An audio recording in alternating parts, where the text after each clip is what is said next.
1-6주차 강의 시작하자. 이번 주에는 태양계의 유일한 별, 태양의 활동, 그리고 태양의 활동과 우리 생활, 이 부분을 나가는 건데, 너네가 보니까 지난 체크체크 문제 푸는 거 숙제를 이 부분을 다 그냥 풀어버렸더라고. 내가 과제 공지 낼 때 부분 냈는데 실제로 너네가 다 풀고 심지어 질문도 했더라고. 내가 문제 풀어주면서도 이거 나갔었나 싶었는데 안 나간 부분을 너네가 다 풀었더라고. 그래서 얘들아, 중요한 게 숙제 범위가 바뀌었어. 너네 지금 종이에 나간 거랑 숙제 범위가 바뀌었어. 체크체크 125페이지까지 숙제를 수정했고 그거를 그렇게 하면 됩니다. 대단원 마무리하는 그 부분까지 풀면 됩니다. 자, 오늘 봅시다. 너네가 한 번씩 다 봤던 내용이지만 그래도 이제 진도를 한번 나가볼게. 일단 태양계의 유일한 별. 우리가 흔히 이제 하늘에 떠 있는 반짝반짝거리는 것들을 다 별이라고 하는데 실제로 별이라는 거의 의미는 스스로 빛을 내는 애. 걔만 별이야. 그러니까 사실은 달, 지구, 화성, 목성, 토성 뭐 전부 다 보면은 스스로 발광하진 않거든. 다 태양빛을 반사하는 애들이야. 얘네는 태양으로 받은 빛을 반사하는 애들이지 스스로 빛을 내는 애들이 아니야. 그렇기 때문에 태양계 안에 사실은 별이라고 할 수 있는 게 태양밖에 없다는 겁니다. 스스로 빛을 내는 애들. 한번 보자. 155페이지. 그림은 태양과 행성들의 상대적 크기를 비교한 것이다. 태양 앞에 놓여있는 행성들이 너무 작아서 초라하게 느껴질 정도이다. 이렇게 거대한 태양으로부터 지구가 받는 에너지는 어느 정도일까? 보면 이게 태양이고 얘네가 뭐야? 행성들이야. 지구는 여기 조그만한 점 중에 하나지. 그래서 지금 멈추고 왜 하나님이 태양을 이렇게 지구보다 훨씬 크게 만드셨을까? 이거에 대한 답을 5줄 이상으로 한번 설명해서 메일로 보내봐. 지금 즉시. 사람들이 왜 여기저기서 보면 다 태양신이 있잖아. 태양을 신처럼 섬긴단 말이야. 왜 굳이 하나님께서 지구도 아닌 태양을 지구가 메인인데 들러리 같은 태양을 이렇게 크게 만드셨을까? 한번 생각을 해봐. 뭐 답은 없어. 너네들의 생각을 듣고 싶은 거니까. 자, 그래서 155페이지 아래쪽에 태양의 지름은 가장 큰 행성인 목성보다 10배 이상이다. 훨씬 크다는 거지. 태양의 질량은 태양계 전체의 99.8%를 차지하고 있다. 사실 태양계는 그냥 태양이 거의 차지하고 있는 거죠. 태양은 온도가 매우 높은 기체 덩어리이며 주로 수소와 헬륨으로 이루어져 있어 밀도가 지구보다 작다. 기체 덩어리라서 사실 막 꽉 차 있는 단단한 뭔가는 아니라는 건 거지. 그래서 쭉 한번 읽어보시고 태양 에너지가 그만큼 굉장한 에너지를 갖고 있다는 거예요. 근데 이제 우리가 그거를 다 사용을 하면 너무 좋겠지만 실제로 지금 이제 태양광, 뭐 태양열 이런 식으로 사용하고 있는데 그거를 충분히 사용하지 못하고 있죠. 효율이 떨어져. 그 부분을 이제 개선하려고 하는 거고. 그래서 여기 좀 중요한 게 태양의 실제 크기를 구하는 거. 우리 지금 뭐뭐뭐 크기 구해봤어? 지구 크기 구해봤고 달 크기 구해봤고 이번엔 태양이네. 세 개 다 비례식을 이용해서 크기를 구하죠. 자, 얘들아, 우리 지금 여기 156페이지에 있는 그림을 요 칠판으로 옮겨봤는데 우리가 지금 구하고 싶은 건 뭐야? D지. 큰 D. 태양의 지름. 태양의 지름을 구하면 부피도 구할 수 있고 둘레도 구할 수 있고 결국 이 크기에 관련된 걸 다 구할 수 있으니까. 그치? 그러니까 우리가 지금 모르는 건 사실 D야. 큰 D. 그리고 바늘구멍이 있고 이 바늘구멍을 통과해서 맺힌 상이 있어. 우리가 지금 태양으로부터 구멍까지의 거리를 알아. 왜냐면 태양으로부터 지구에까지 거리를 알기 때문에 요 큰 애를 알고 있고 그리고 이 구멍으로부터 요 상이 맺힌 종이 또는 판의 길이도 거리도 알고 있어. 그리고 이 상에 맺힌 거를 자로 재보면 알 수 있지. 작은 D도 알 수 있어. 그걸 통해서 큰 D를 구할 수 있다는 건데 비례식을 그럼 어떻게 세울 수 있을까?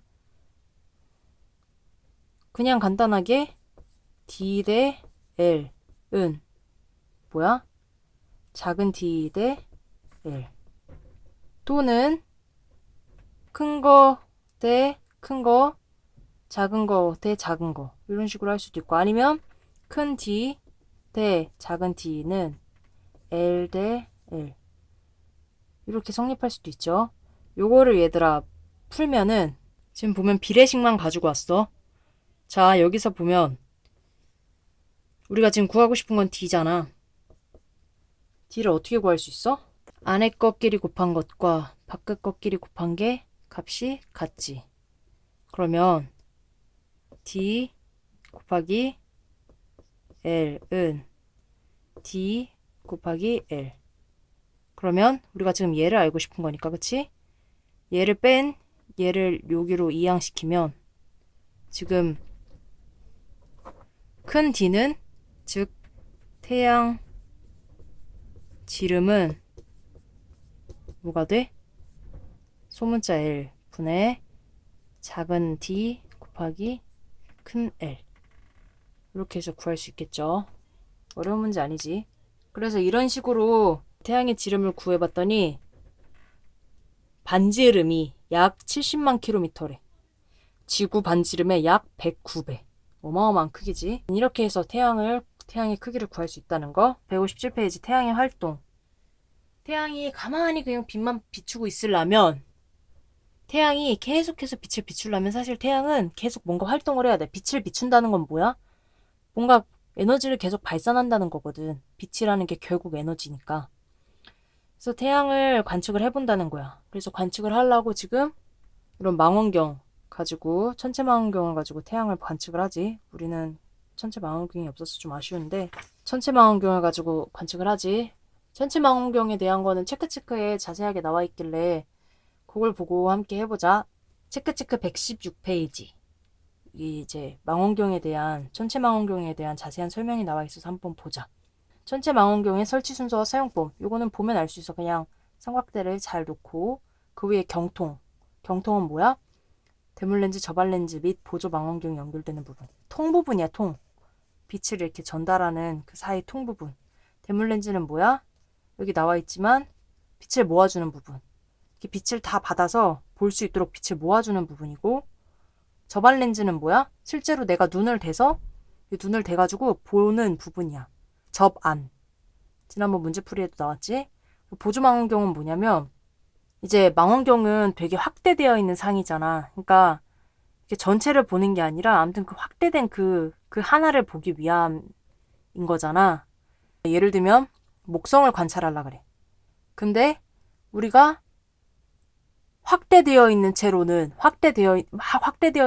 목성이 어디 있는지 볼 수가 없잖아. 그치? 보조 망원경은 축소돼서 이렇게 보조 망원경으로 확대되지 않은 넓은 시야에서 목성이 어디인지 찾고 그거대로 이제 확대할 수 있도록, 확대해서 볼 수 있도록, 아무튼 그거를 찾아주는, 위치를 찾는 역할을 해주는 거예요. 파인더라고 써있죠. 그래서 보조망원경 조절 보면은 주망원경의 시야, 주망원경은 이렇게 확대돼서 보이는 게 보조망원경에서는 더 넓은 범위에서 보인다는 거야. 이걸로 이제 찾는다는 거죠, 위치를. 그 다음에 보조망원경과 저발렌즈를 끼운 후 균형추로 망원경의 균형을 맞춰준다. 우리가 실제로 해볼 수 있으면 너무 좋겠는데 아쉽게 천체 망원경을 갖고 있지 않기 때문에 아쉽게 됐습니다. 자, 망원경의 배율. 배율이 클수록 천체가 크게 보이죠. 근데 배율이 클수록 좀 같은 화면에서 요만한 부분을 더 크게 보는 건 거야. 그러니까 사실은 점점 어두워져. 더 크게 볼수록. 빛의 양이 적은 부분을, 빛의 양을 전체에서 이렇게 받고 있는데 요 조그만 부분만 확대해서 이렇게 보려고 하니까 조그마한 부분에 들어오는 빛의 양으로만 보는 거라서 점점 어두워집니다. 그래서 관측할 때는 늘 저배율에서 고배율, 그러니까 낮은 배율에서 높은 배율로 바꿔가면서 봐야 합니다. 현미경도 마찬가지야. 낮은 쪽에서 높은 거, 그러니까 축소된 거에서 확대로 가야지 잘 볼 수 있다는 거. 요거 자세히 보시면 설명은 충분히 이해할 수 있습니다. 그리고 여기 보면은 이제 태양에 대한 설명들이 많이 나와 있어. 첫 번째 뭐야? 광구. 태양이 둥글잖아. 이 둥근 표면 자체를 광구라고 한대. 광구의 온도는 약 몇천 도? 그리고 광구보다, 일반 평균 광구의 온도보다 2000도 낮은 곳을 뭐라고 한다고? 알아서 대답해. 그리고 이 흑점이 활발해지는 시기. 태양의 활동이 활발해지면 흑점 수가 많아지는데 이때를 뭐라고 한다고? 극대기. 그리고 이 태양 표면을 보면은 그냥 평평한 표면이 아니라 기체가 계속해서 이제 뭔가 움직이고 있는 모습을 볼 수 있어. 그때 이 움직이는 모습이 어떻게 보이냐면 마치 쌀알무늬처럼 보인다고 해서 표면에 이런 무늬를 쌀알무늬라고 한다. 그리고 이제 광고에서 실제로 보면 흑점이 어떻게 돼? 흑점이 점점 이동을 한다는 거야. 이걸 통해서 뭘 할 수 있어? 흑점이 이동을 한대. 표면에 있는 흑점이 이동을 한대. 결국 뭐야? 태양이 자전하고 있다는 걸 알 수 있죠. 그리고 159페이지 보면 태양의 광구 바로 위로 붉게 보이는 얇은 대기층.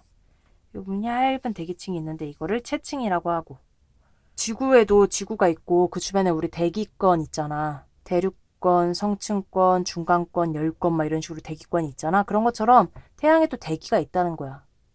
태양 주변으로 기체들이 이렇게 모여있는. 얇은 층을 채층이라고 하고 바깥에 수백만 킬로미터까지 뻗어있는 매우 희박한 층, 대기가 희박하게 있는 층을 코로나라고 한다. 요즘 아주 핫한 친구지. 이제 홍염과 플레어라는 게 자주 발생한다고 하는데, 홍염은 뭐야? 채층 위로 수십만 킬로미터 높이까지 솟아오르는 불기둥. 폭발인 거지. 뻔뻔. 그래서 불기둥이 확 솟아오르는, 훅 솟아오르는.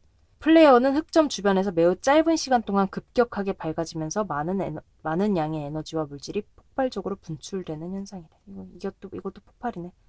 얘는 근데 짧게 빵빵 폭발한다는 거예요. 요런 태양의 활동들을 우리가 볼 수 있다는 거. 태양 활동과 우리 생활. 태양이 우리에게 미치는 영향력이 사실 매우 크죠. 태양풍이라는 얘기 들어봤어? 태양풍은 여기에 뭐라고 써있어? 태양의 대기층에서 방출되는 전기를 띤 입자의 흐름. 전기를 띤 입자의 흐름. 그래서 이게 생물 세포에 치명적인 손상을 줄 수 있대. 근데 정말 감사하게 하나님이 이 태양을 만드시면서 동시에 지구를 보호할 수 있도록 지구 자기장, 지구를 자석처럼 만드셔서 우리는 이 태양풍으로부터 보호를 받는다. 그래서 감사하지. 그리고 이 태양풍이 지구 자기장이랑 부딪히는 곳이 있는데 그게 바로 오로라. 부딪히면서 빛을 발생하는 그런 거를 오로라라고 합니다. 태양풍의 입자들의 영향으로 자기장에 급격한 변화가 나타나기도 한대. 이를 자기폭풍. 태양이 활발하게 움직임에 따라서 그걸 맞는 지구한테도 계속 영향이 가는 건 거야. 그런 자기폭풍이 있다는 거. 그래서 쭉 읽어보세요. 흑점을 가지고, 흑점수를 가지고 태양이 활발한 시점과 그렇지 않은 때를 나눠서 볼 수 있다는 거. 쭉 읽어보시고. 네, 그래서 이렇게 우리 중단원이 끝났고 대단원도 끝났습니다. 그래서 여기 166페이지, 167페이지 쭉 보시고 체크도 다 풀어보시고, 그래서 그 다음 주에는 이제 1-7주차, 그러니까 3월 23일 주차에는 단원평가를 구술로 볼 수 있도록 잘 준비하도록 합시다. 알겠습니까? 체크 다 풀고 질문 있는 거는 바로바로 메일로 해서 수요일 중으로 보내십시오.